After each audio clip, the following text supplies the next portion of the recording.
கடவுளை பரப்பியவன் அயோக்கியன். பரப்புதல் என்றால் என்ன? ரெண்டு விதமாக பொருள் கொள்ளலாம். சொன்னவருடைய உள்ளத்தில் என்ன இருந்ததுன்னு எனக்கு தெரியாது.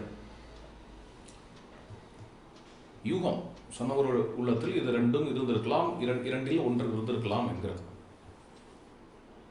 ஒன்று, உலகத்தில் கடவுள் வழிபாடு இல்லாத இடங்களில் கொண்டு போய் கடவுள் என்று ஒரு இருக்கிறார், அவரை வழிபடுங்கள் என்று சொன்னவர்கள் கடவுளை பரப்பியவர்கள். இவ்வாறு ஒரு சில பேர்கள் உலகம் முழுவதும் அலைந்து கடவுள் என்று ஒருவர் இருக்கிறார், அவரை வழிபடுங்கள், அவரை வணங்குங்கள் என்று பரப்பியதால் கடவுள் வழிபாடு வந்ததா என்று கேள்வி வருகிறது. இப்படித்தான் கடவுள் வழிபாடு என்கிறது மனிதர்களுக்குள்ள வந்ததா? ஒரு சில தனி மனிதர்கள் உலகம் முழுவதும் எல்லாவிடத்திலும் சஞ்சரித்து ஆங்காங்கே அவரவர்களிடம் கடவுளை வழிபட வேண்டும் என்கிறதை சொல்லிக் கொடுத்து ஆதலால் கடவுள் வழிபாடு வந்ததா? உலகத்தில் உள்ள பெரும்பாலான சமூகங்கள், பெரும்பாலானு நான் சொல்றதுக்கு காரணம் எனக்கு எல்லா சமூகமும் தெரியாதுங்கிறதுனால, எனக்கு தெரிந்த வரைக்கும் பார்த்தேன்னா எல்லா சமூகமுமே கடவுள் வழிபாடை உடையதுதான். கடவுள் வழிபாடு என்று ஒன்றே இல்லாத சமூகம் என்று எனக்கு எதுவும் தெரியாது. எனக்கு தெரியாமல் அப்படி இருக்கக்கூடும், எனக்கு தெரியாது. ஆனால் இப்படி வச்சுக்கலாம், பிரிடாமினண்டா எல்லா சமூகமும் தெய்வ வழிபாடு என்று ஒன்றை வைத்துக் கொண்டு தான் இருக்கிறது. இந்த தெய்வ வழிபாடு ஒருவனோ அல்லது பலரோ பரப்பியதால் வந்ததா? பரப்பியதால் வந்ததாக தோன்றவில்லை. ஏனெனில் இது மனிதர்களுடைய எல்லா சமூகத்திலேயுமே, அதாவது எனக்கு தெரிந்த எல்லா சமூகத்திலேயுமே, பெரும்பாலும் எல்லா சமூகத்திலேயுமே இந்த தெய்வ வழிபாடு என்கிறது ஒன்று இருக்கிறதுனாலும், அரசாங்கம் ஏகாதிபத்திய நாத்திக அரசாங்கமாக இருந்தால், டெமோக்ரஸியை சொல்லல, ஏகாதிபத்தியத்தில் நாத்திக அரசாங்கமாக இருந்தால் அந்த அரசாங்கம் சட்டம் கொண்டு வரும் தெய்வ வழிபாடு கூடாது என்று. அந்த சட்டத்தை பின்பற்றி சில சமூகங்கள் தெய்வ வழிபாட்டை வெளிப்படையாக நிறுத்தினாலும் உள்ளே ரகசியமாக தெய்வ வழிபாடுகள் அந்த நாடுகளிலும் நடந்து கொண்டுதான் இருக்கின்றன என்கிறதை பார்க்கிறோம். அப்படி என்ன அந்த தெய்வ வழிபாடு? இவ்வளவு விஞ்ஞான வளர்ச்சி என்றெல்லாம் சொல்லுகிறோம். விஞ்ஞான வளர்ச்சின்னு நம்ம டெக்னாலஜி தான் சொல்றோம். டிஸ்கவரி பற்றி தான் போன செஷன்லேயே பார்த்தாச்சு. இவ்வளவு விஞ்ஞான வளர்ச்சியெல்லாம் நடந்த பொழுதிலும் கூட, இவ்வளவும் வந்த பிறகும் கூட இந்த நிறுத்த முடியாத தெய்வ வழிபாடு இதுவரைக்கும் மனிதனுக்குள்ள எல்லாரிடத்திலையுமே பெரும்பாலும் இருக்கக்கூடிய இந்த ஒரு தெய்வ வழிபாடு, அப்படித்தான் என்ன இருக்கிறது இந்த தெய்வ வழிபாட்டில்? ஏன் இதை நிறுத்த முடியவில்லை? இந்த தெய்வ வழிபாட்டை நிறுத்த முடியவில்லை. அதை ஆராய்ச்சிக்கு அப்புறம் போகலாம். ஆனால் உண்மையாதெனில் நிறுத்த முடியவில்லை. இதிலிருந்து என்னுடைய யூகம் என்ன என்றால், ஏதோ ஒரு உணர்வு, ஏதோ ஒரு உந்துதல் மனிதனுடைய உள்ளத்தில் வழிபடுவதற்கு அவனை உந்துகிறது. தெரியல, பயாலஜிக்கலா எனக்கு பேச தெரியல. பயாலஜிக்கலா இது வரைக்கும் அதை கண்டுபிடித்தார்களாம்னே எனக்கு தெரியல. பயாலஜிக்கலா பிரெயின்ல எந்த ஒரு பார்ட் இவனை காட் வர்ஷிப்புக்கு உந்துகிறதுன்னு கண்டுபிடித்தார்களா இல்லையா, அது என் விஷயம் இல்லை இப்போ. ஆனால் எல்லாவிடத்திலையும் பெரும்பாலும் தெய்வ வழிபாடு என்கிறது இருக்கிறதுனால என்ன தோன்றுகிறது? ஏதோ ஒரு காரணத்தினால் இவன், ஏதோ ஒரு உணர்வினால், ஏதோ ஒரு உந்துதலினால் மனிதன் சமூகங்களில் தெய்வ வழிபாடு என்ற ஒன்றை ஏற்படுத்திக் கொள்ளுகிறான். இந்த தெய்வ வழிபாடு என்று ஒன்று நடந்து கொண்டுதான் இருக்கிறது. ஜாதிகளில், சமூகங்களில் பல மொழிகள் பேசக்கூடிய பல குரூப்ஸ், எத்னிக் குரூப்ஸாக இருக்கட்டும், எண்டோகோமஸ் எக்ஸோகோமஸ் குரூப்ஸாக இருக்கட்டும், பல மொழி குரூப்ஸாக இருக்கட்டும், எல்லாத்துலேயும் தெய்வ வழிபாடுங்கிறது இன்னைக்கு நேற்றுக்கு ஆரம்பிச்சது இல்லை. என்னைக்கு ஆரம்பிச்சதுன்னு இன்னி வரைக்கும் யாராலையும் சொல்லவும் முடியல.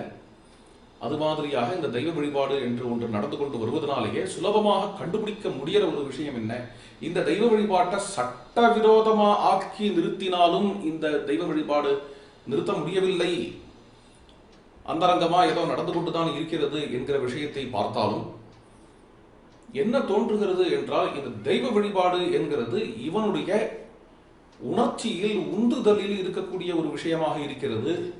இது ஒரு 10 பேரோ ஒரு 100 பேரோ உலகம் முழுக்க பரவி எல்லா இடத்திலையும் பிரச்சாரம் செய்ததுனால வந்த விஷயம், பரப்பியதுனால வந்த விஷயம் இல்லை என்கிறது தெளிவாகிறது. எங்கேயோ காட்டுக்குள்ள வெளிமக்களுடைய பழகாத காட்டுவாசிகள் கூட ஒரு வழிபாடு வைத்துக் கொண்டுதான் இருக்கிறார்கள் என்கிறதை பார்க்கிறோம். ரொம்ப சோ கால்டு மோஸ்ட் அட்வான்ஸ்டு பெரிய பெரிய சிட்டிஸில் கூட தெய்வ வழிபாடு என்கிறது இருக்கிறத தான் பார்க்கிறோம். என்கிறதுல இருந்து தேறுகிறது என்ன அப்படின்னா, இவன் உணர்வுல ஒன்றாக ஏதோ ஒரு உணர்வு இவனை தெய்வத்தை வழிபடுவதில் உந்துகிறது. அப்பொழுது கடவுளை பரப்பியவன் அயோக்கியன். பரப்பியவன் ஒருத்தன் இருந்தா தானே அவன் அயோக்கியனா இருக்கிறதுக்கு.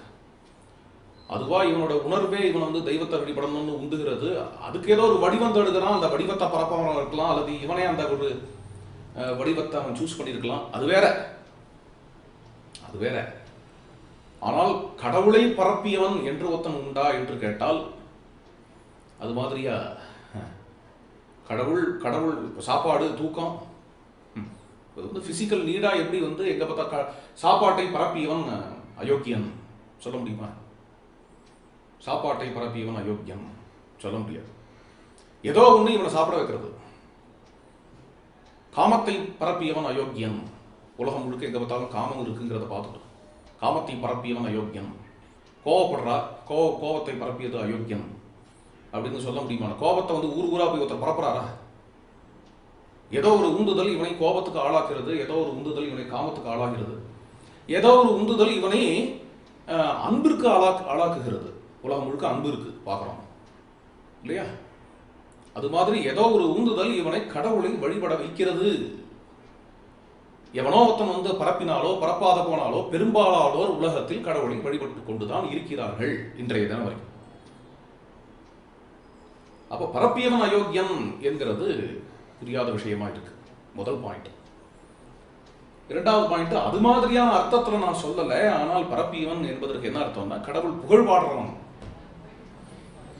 ஊர் ஊரா போய் கடவுள் புகழ் பாடுறவர்களும் இருக்கிறார்கள், உட்கார்ந்த இடத்துலயே பாடுறவர்களும் இருக்கிறார்கள். கடவுள் புகழ் பாடுறவர்கள் அல்லது தனக்கு வரக்கூடிய புகழெல்லாம் கடவுளுக்கும் கொடுக்கிறவா அவர்களும் கூட கடவுளை பரப்புபவர்கள் தானே. அந்த அர்த்தத்தில் எடுத்துக்கொள்வோம். தனக்கு ஒரு அவார்டு வருது, புகழ் வருது, இது இறைவனுடைய அருள் என்று சொல்லிக் கொள்ளலாம். இவ்வாறு கடவுள் புகழை பாடியோ சொல்லியோ பரப்புபவர்கள் அயோக்கியர்கள் என்று சொல்லுவோமாகில், அப்பொழுது யார் யாரெல்லாம் அயோக்கியர்கள்? கடவுளை பரப்புபவன் அயோக்கியன் என்றால், கடவுள் புகழ் பாடுபவன் அயோக்கியன் என்றால், அப்போ அது மாதிரியா யார் யார் கடவுள் புகழ் பாடுபவர்கள் என்று கொஞ்சம் சற்று நாம் கவனிப்போமாகில், நிறைய தேச தலைவர்கள் கடவுளை பரப்பியவர்கள் தான் அந்த ரீதியில். உதாரணத்துக்கு தேசத்தந்தை என்று இன்று கூறப்படுகின்ற காந்திஜி, ராம்துன் என்று வைத்துக்கொண்டு ரகுபதி ராகவ ராஜாராம் பாடிதான் எந்த ஒரு செயலையுமே செய்திருக்கிறார். உப்பு சத்தியாகிரகம் பண்ணும் பொழுது கூட ரகுபதி ராகவ ராஜாராம் தான் பாடியிருக்கிறார், தம்புரா மீட்டி பாடியிருக்கிறார். அயோக்கியன் என்றால், கடவுளை பரப்புபவன் அயோக்கியன் என்றால், காந்திஜி அயோக்கியன் என்று சொல்ல முடியுமா? சுபாஷ் சந்திர போஸும் கடவுளை நம்பியவர் தான், கடவுளை வழிபட்டவர் தான். சுபாஷை அயோக்கியன்னு சொல்றதா? இவாளுக்கெல்லாம் முன்னோடியா இருந்த திலகரை அயோக்கியன்னு சொல்றதா? திலகரும் கடவுள் புகழ் பாடியவர் தான். பிள்ளையார் கணேஷ் சதுர்த்தி முதலியவைகள்லாம் நடத்தியவர் தான். பகவத்கீதைக்கு உரை எழுதியவர் தான் திலகர். அவர் அயோக்கியர்னு சொல்லுகிறதா? ஒரு பெரிய காரியம் ஒன்று நடந்தது, அது நல்ல காரியம்னு பட்டது அம்பேத்கருக்கு. அதனால அந்த காரியத்தை இது ஏதோ காட்ஸ் வில்லில் நடந்தது என்று சொல்லுகிறார். ஒரு இடத்துல பார்த்துருக்கேன். இதுல இருந்து தெரிகிறது அம்பேத்கர் கடவுளை நம்புறவர் தாங்கிறது தெரிகிறது. இதனால வந்து அவர் காட்ஸ் வில்ல நடந்தது அப்படின்னு சொன்னதுனால அம்பேத்கர் அயோக்கியர் அப்படின்னு சொல்லுகிறதா, அல்லது தேவர் அயோக்கியர்னு சொல்றதா? முத்துராமலிங்க தேவர் அவர் கடவுளுடைய சிந்தனையிலேயே இருந்தார், கடவுள் வழிபாடு நடத்தியவர், தனக்கு வந்த பெருமைகள்லாம் கடவுளுடைய அருள் என்று நினைத்தவர். அப்படிப்பட்ட ஒரு உயர்ந்தவரை வந்து நாம் அயோக்கியர் என்று சொல்லுகிறதா? இப்படிப்பட்ட இந்த தேச தலைவர்கள் அயோக்கியர்களா? அல்லது இதற்கு முன்னாடி கொஞ்சம் முன்னாடி போனோம்னா திலகர காலம் என்று போனோமாகி தன்னுடைய எல்லா சொத்தையும் தன்னுடைய எல்லா ஒரு சுகபோகங்களையும் விட்டுட்டு எல்லாத்தையும் தியாகம் பண்ணி எல்லாத்தையும் துறந்து இந்தியாவோட வந்து செட்டில் ஆகி இந்திய நாட்டுக்காக உழைக்கணும் என்று நினைத்த, அதில் செயல்பட்ட, ராப்பகலா அதுக்காகவே தியாகம் செய்த சகோதரி நிவேதிதை அவள் வந்து இறையருளால் நடக்கிறது என்று சொல்லுகிறாள், இறைவன் புகழ் பாடுகிறாள். அவள் அயோக்கியா? அல்லது அவளுடைய ஒரு அருளுக்கு பாத்திரமான சுப்பிரமணிய பாரதியார், அல்லது அவளோட கூட சுதந்திர போராட்டத்தில் அயராது உழைத்து பின்பு ஆன்மீகத்தில் மிகவும் முன்னேற்றம் கண்ட ஸ்ரீ அரவிந்தர், அவளுக்கும் குருவாக இருந்த சுவாமி விவேகானந்தர், இவர்கள் எல்லாருமே இறை அருள் என்று இறை பறை சாற்றியவர்கள் தான். இவர்கள் எல்லாரும் அயோக்கியர்களா? இவர்களெல்லாம் விடுங்கள், விஞ்ஞானிகள் என்று எடுத்துக்கொள்ளுங்கள். கடவுளை பற்றி பேசாத விஞ்ஞானிகள் மிகவும் குறைவே. I do believe in the God of Spinoza என்கிறது ஐன்ஸ்டீனோட வார்த்தை. ஐன்ஸ்டீன் அயோக்கியனா? நீல் ஆம்ஸ்ட்ராங் கடவுளை பற்றி பேசுறார், அவர் அயோக்கியனா? நான் இங்கே விஞ்ஞான கண்டுபிடிப்புகள் எதெல்லாம் சொல்றேனோ இது எல்லாமே கடவுளுடைய பெருமையே என்கிறார் நியூட்டன் அயோக்கியனா? சர் சி வி ராமன் அயோக்கியனா? அப்துல் கலாம் அயோக்கியனா? யாராலையும் கண்டுபிடிக்க முடியாத அப்பேற்பட்ட மேத்தமேட்டிக் ஈக்குவேஷன்ஸ் இது எல்லாத்தையும் சாட்சாத்காரம் செய்து இது எல்லாத்தையும் கண்டுபிடித்து உலக விஞ்ஞான உலகத்தையே பிரமிக்க செய்த நமது ஸ்ரீனிவாச ராமானுஜன் இது எல்லாம் நாமகிரி லட்சுமியின் அருளால் வந்தது என்று பறைசாற்றினார் இறையருளை. அவர் அயோக்கியனா? இவர்கள் எல்லாரும் அயோக்கிய கும்பலில் ஒருவன் சேர்க்கிறான்னா அவன் எப்படிப்பட்டவங்கிறத நாம் சிந்திக்கணும். அல்லது புத்தர் அயோக்கியனா? அல்டிமேட் காட் கிரியேட்டர் என்கிறத பற்றி புத்தர் பேசல என்றாலும் கூட வேதத்தில் துதிக்கப்படுகின்ற தெய்வங்களை பற்றி திரிபிடகத்தில் புத்தர் பேசிய வார்த்தைகள் இருக்கத்தான் செய்கிறது. பாசிட்டிவா பேசியிருக்காங்க. அப்பமாதேன மகவா தேவானாம் சேட்டதாம் கதோ, உதாரணத்துக்கு சொல்றேன். வேதத்தில் உள்ள தெய்வங்கள் மகவா அப்படிங்கிறது மகவான் இந்திரனை பத்தி பேசுறார், வருணனை பத்தி பேசுறார், பாசிட்டிவா பேசுறார் திரிபிடகங்கள்ல. ஜெயின தர்மத்திலையும் தான். அப்போ திரிபிடகம் எழுதியவர்கள் அல்லது புத்தர், ஜெயினத்துல வேத தெய்வங்களை பத்தி பாசிட்டிவா பேசக்கூடிய வார்த்தைகள் அதை எழுதிய ஜெயினர்கள், இவர்கள் எல்லாரும் அயோக்கியர்களா? இவர்கள் எல்லாரும் அயோக்கியர்கள் என்று அர்த்தமா?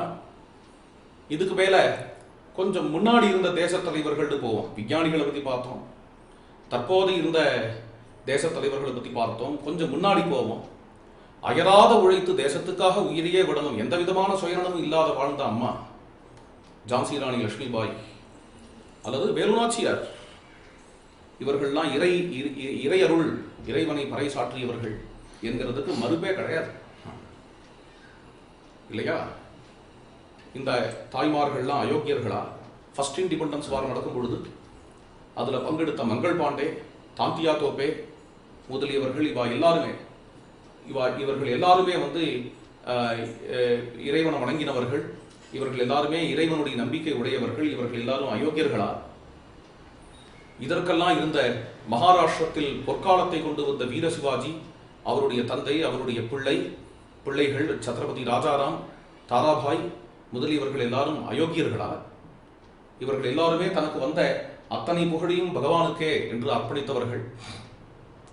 சாஃபல் இருக்கக்கூடிய ராமச்சந்திர பிரபுடைய அருளாலத்தான் இவ்வளவு பெரிய ராஜ்யத்தான் விரிவுபடுத்தினேன் என்று சிவாஜி கையொப்பம் இட்டிருக்கிறார், எழுதியிருக்கிறார் என்கிறதெல்லாம் வந்து சிவாஜி அயோக்கியன் என்று காட்டுகிறதா? கர்நாடக தேசத்தில் கோல்டன் ஈரா என்று சுவர்ண யுகம் என்று கொண்டு வந்தது யாரு அப்படின்னு நாயக்க மன்னர்கள் கிருஷ்ணதேவராயன், ராமராயன், புக்கராயன், முதலியவர்கள், விருபாட்சன் முதலியவர்கள், ஹரிஹரன் முதலியவர்கள் அயராத உழைப்பினால் இப்பேற்பட்ட ஒரு கோல்டன் ஈராவை கொண்டு வந்தார்களே, இவர்கள் எல்லாருமே ஒட்டுமொத்தமாக இவர்கள் எல்லாருமே வேதத்தில் உள்ள இறைவனை வணங்கியவர்கள். அந்த இறைவனுடைய அருளால் தான் நாங்கள் இவ்வளவு தூரம் வளர்ந்தோம் என்று சொன்னவர்கள். அவர்கள் எல்லாரும் அயோக்கியர்களா? அல்லது ராணா பிரதாப் சிங், ராணா சாங்கா என்று இவர்கள் எல்லாம் சத்தியத்துக்கும் தர்மத்துக்காகவே வாழ்ந்தவர்கள், நாட்டுக்காக உயிரையே துறக்கவும் துணிந்தவர்கள், அபரிமிதமான தியாகம் பண்ணவர்கள், சுயநலமே இல்லாதவர்கள். அப்படிப்பட்ட பெரிய பெரிய மாமன்னர்கள், ராஜஸ்தான மன்னர்கள், ராஜபுத்திர வீரர்கள், பிருத்திவிராஜ் உட்பட இவர்கள் எல்லாரும் அயோக்கியர்களா? இவர்கள் எல்லாரும் தெய்வ வழிபாடு பண்ணவர்கள், தெய்வத்தை வணங்கியவர்கள், தெய்வத்தின் அருளால் தான் வாழ்கிறோம் என்று நம்பியவர்கள், அதை பறைசாற்றியவர்கள். இவர்கள் எல்லாரும் அயோக்கியர்களா?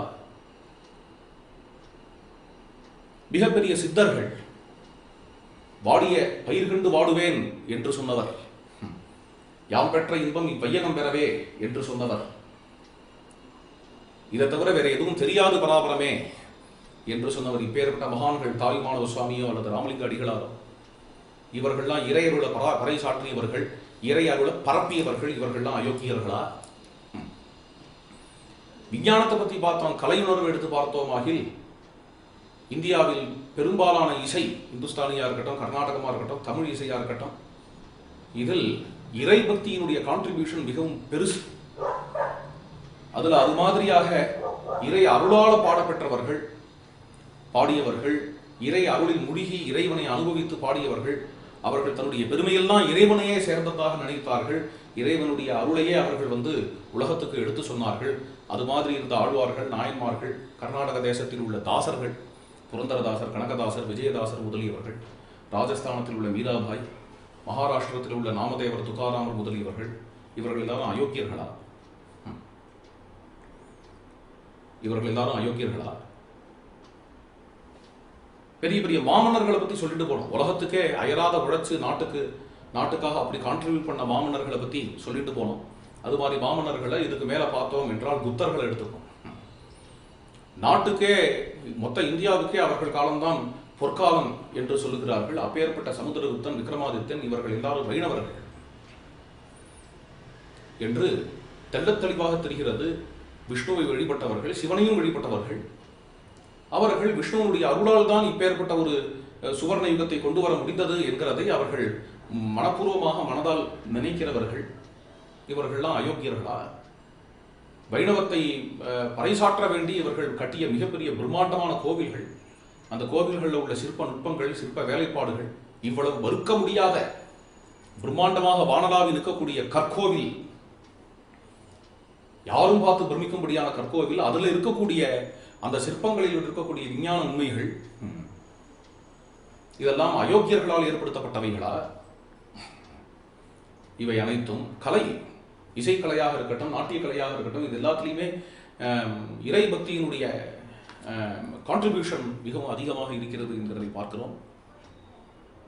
இறை அருள் கொண்டு இறை இன்பத்தில் தோய்ந்து உருவான இசை நாடகம், இயல் இசை நாடகம், அப்படி உருவான சிற்பம், அதை உருவாக்கியவர்கள், அதில் இருந்த சுயநலமற்றவர்கள், இவர்கள் எல்லாம் அயோக்கியர்களா? இன்னைக்கு தமிழ் வாழ்கிறது என்றால் அது ஊவே சாமிநாத ஐயரா? தெருவால் அஞ்சு அங்கங்க இருக்கக்கூடிய ஓலச்சுவடிகளில் உள்ள தமிழ் இலக்கியங்களை கண்டுபிடிச்சவர். அவர் இறை பக்தன், சர்வேஸ்வரனுடைய பக்தன், சர்வேஸ்வரனுடைய கிருபையினால்தான் வாழ்கிறேன் என்று மனதால உணரக்கூடியவர். அப்படிப்பட்டவர் அயோக்கியனா?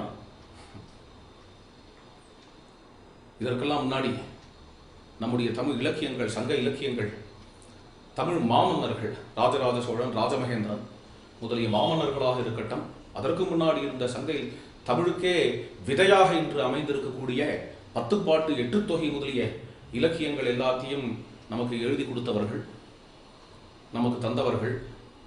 அவர்கள் காலத்தில் இருந்த வள்ளல் நடத்திய வேள்விகளை பாடுகிறார்கள், அவர்கள் வழிபட்ட தெய்வங்களை பாடுகிறார்கள், அந்த தெய்வங்களுடைய வழிபாடு முறைகள் எல்லாத்தையும் பாடி புகழ்கிறார்கள். பரிபாடல் எடுத்துக்கோங்கோ அல்லது புறநானூறு, அகநானூறு, எதை எடுத்துக்கோங்கோ, அதுல வரக்கூடிய தெய்வங்கள் முருகன், சிவன், விஷ்ணு, ராமன், கண்ணன் சொல்லிட்டே போலாம்.